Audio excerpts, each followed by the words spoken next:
महंगाई के हवाले से आपको खबर दें, महंगाई का सुनामी थम न सका। जेहलम में कुकिंग ऑयल और घी की कीमतें बेकाबू हो गई। दिहाड़ीदार तबका 2 वक्त की रोटी से भी महरूम हो गया।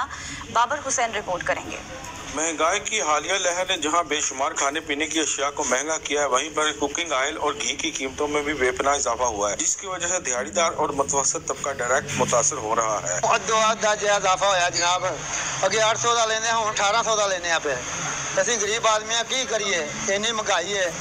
जब आप कहते भी हैं, तस्लीम भी करते हैं कि महंगाई हो रही है, गरीब आदमी पिस रहा है चक्की में।